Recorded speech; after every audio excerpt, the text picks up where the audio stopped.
इस वीडियो में हम आपको ट्रिग्नोमेट्री की अलिफ बे सिखाएंगे।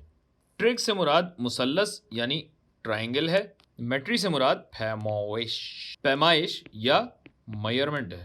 मेजरमेंट होता है मेजरमेंट। ये तो हो गया तर्जुमा। अब आ जाए मुद्दे पे। देखें भाई, कायमुज़ ज़ाविया मुसल्लस यानी राइट एंगल ट्राइंगल से तो आप वाकिफ हैं कि एक ऐसा मुसल्लस जिसमें एक एंगल 90 डिग्री का हो। और फिर पाइथागोरस थ्योरम भी आप जानते ही हैं कि अगर ये साइडें ए बी और सी हैं तो ए स्क्वायर्ड जमा बी स्क्वायर्ड किसके बराबर होना चाहिए? सी स्क्वायर्ड के बराबर होना चाहिए, जो कि सबसे लंबी साइड है। इसको हाइपोटेन्यूज भी कहा जाता है। ये भी आपको मालूम है। हाइपोटेन्यूज की एक और पहचान ये है कि ये 90 डिग्री वाले जाविये के मुकाबिल वाली साइड होती है और हर राइट एंगल ट्राइंगल में ऐसा ही होता है। अब बात यह है कि अगर ए बी और सी का बाहमी रिश्ता ये है तो इसका मतलब यह है कि इन तीनों साइड्स का आपस में यकीनन कोई ना कोई एक तनासुब है, वरना ये हर राइट एंगल ट्राइंगल में नहीं होता। तो अब देखिए कि ए बी और सी को ही अगर देखा जाए तो इसमें से तीन तनासुब तो आपके सामने हैं। अगर ए का सी से तनासुब ले लिया जाए या बी का सी से तनासुब ले लिया जाए या फिर बी का ए से तनासुब ले लिया जाए। अब आप कहेंगे कि ये ए और बी जरूरी तो नहीं कि यही हो। अगर मैं बी को यहां ले आऊं और ए को वहां ले जाऊं, तब ऐसी सूरत हाल से निपटने के लिए हमें एंगल का इस्तेमाल करना पड़ेगा। तो या तो मैं ये एंगल ले सकता हूं या ये, और ये मेरी मर्जी है। तो चले मैं अगर इसको लेके थीटा का नाम देता हूं, थोड़ा सा नीचे होगा ताकि बुरा ना लगे। तो जैसा मैंने बताया था कि 90 के मुकाबिल वाली साइड तो हाइपोटेन्यूज थी। अब अगर थीटा के हिसाब से देखा जाए तो थीटा के ऑपोजिट साइड जो है या मुकाबिल साइड है बी, जबकि इस थीटा से मुत्तसिल साइड, इस थीटा से कनेक्टेड या एडजेसेंट साइड ए है। तो अगर मैं मुकाबिल साइड का हाइपोटेन्यूज से तनासुब देखूं, जो कि ये रहा, इसे नाम दिया जाता है साइन का। और साइन किस चीज का? इस थीटा का, साइन ऑफ थीटा। इसे हम रियाजी में साइन थीटा लिखते हैं। वाजे रहे कि ये गुनाह वाला सिन नहीं है भाई, इस साइन का मुखफ़िफ है। अच्छा, इसी तरह अगर मैं थीटा से मुत्तसिल साइड का हाइपोटेन्यूज से तनासुब लूं, जो कि ये रहा, ये क्या कहलाता है? ये कहलाता है कोसाइन। किस चीज का कोसाइन? इस एंगल का कोसाइन, थीटा का कोसाइन। और इसे छोटा करके क्या लिखा जाता है? इसे कहते हैं कॉस ऑफ थीटा। इसको हम अलहदा कर लेते हैं इस तरह ताकि आप कंफ्यूज ना हो। अच्छा, अब देखिए कि इनके नाम मिलते जुलते हैं। ये साइन है और ये कोसाइन है। इनमें क्या कदर मुश्तरक है? ये दोनों तनासुब हाइपोटेन्यूज के हिसाब से हैं, लिहाजा ये साइनसॉइडल कहलाते हैं। साथ कर दूं, अलग अल्फाज नहीं है, एक ही लफ्ज है, यानी साइन की शक्ल वाले। शक्ल होगा, शक्ल नहीं होगा। अच्छा, ये बात आपको इन दोनों फंक्शंस के ग्राफ्स देख के समझ में आ जाएगी। एक ऐसे होता है और एक ऐसे होता है। इसके बारे में हम किसी और वीडियो में बताएंगे, अभी बहुत ज्यादा हो जाएगा। अभी हम सिर्फ नाम देखना सीख रहे हैं। अब तीसरा तनासुब वो है जिसका जाहिर है हाइपोटेन्यूज से ताल्लुक नहीं। ये कहलाता है टेंजेंट ऑफ थीटा, जिसे हम छोटा करके टैन थीटा लिखते हैं। बी ओवर ए यानी मुकाबिल बटा मुत्तसिल। अच्छा, ये याद रहे कि ये फकत इन रेशोस के नाम हैं। हो सकता है आपको मुकाबिल और मुत्तसिल यानी ऑपोजिट और एडजेसेंट की जगह कुछ और लिखा हुआ मिले। मसलन बहुत सारे लोग इस ऑपोजिट साइड को परपेंडिकुलर कहते हैं।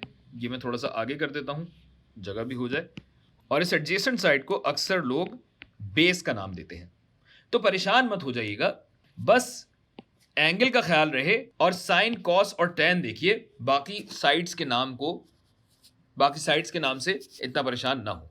ये साइन, कॉस और टैन अलबत्ता आपको हर जगह यही मिलेंगे। और इनके नाम याद हो या ना हो, ये तनासुब बस याद रखिए। बाज लोग आसानी के लिए सोह का टोआ व्हाटएवर दैट इज ये लिखा करते हैं कि साइन ऑपोजिट ओवर हाइपोटेन्यूज है, opposite over hypotenuse. Cos adjacent side यानी ए बटा हाइपोटेन्यूज है, जो कि आप देख सकते हैं। और टोआ क्या होगा? टैन ऑपोजिट बटा एडजेसेंट है, बी ओवर ए।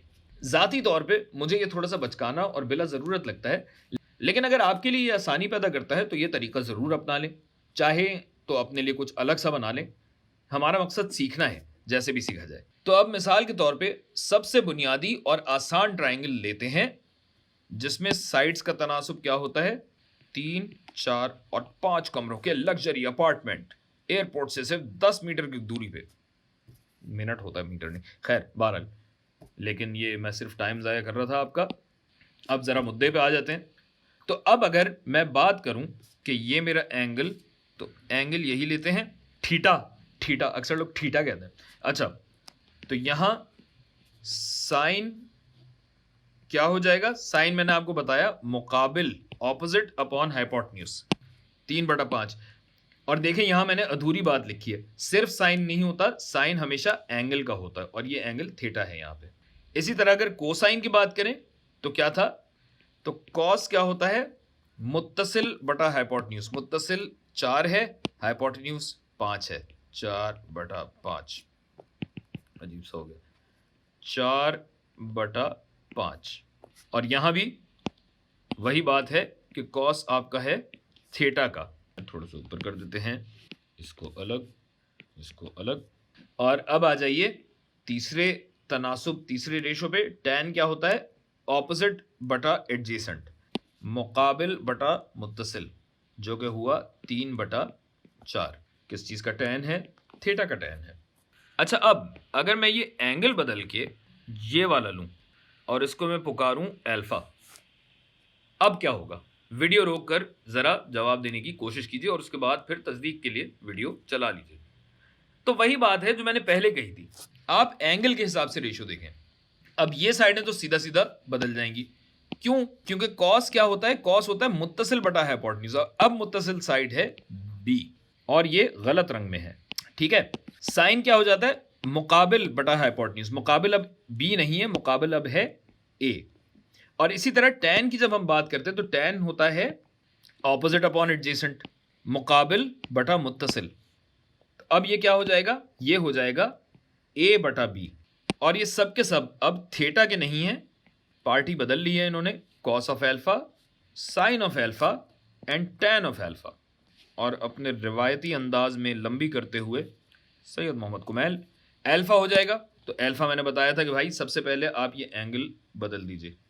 Alpha, alpha, alpha colour film, अच्छा एग्फा होता है वो, आप पैदा भी नहीं हुए थे तब का है ये।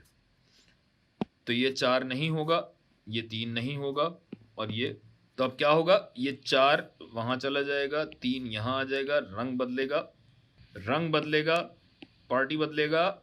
बस एक टैन है जो सिर्फ ऊपर नीचे होगा, टैन ऑफ एल्फा मुकाबिल बटा मुत्तसिल, ये है। अच्छा, अब सवाल ये बनता है कि क्या सिर्फ 3 ही तनासुब होंगे?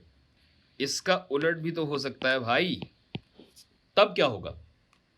तो अब आप ये कीजिए कि अब जाके आप गूगल से पूछिए और थोड़ी मेहनत खुद भी कीजिए ताकि आपको बेहतर तरीके से समझ में आ सके।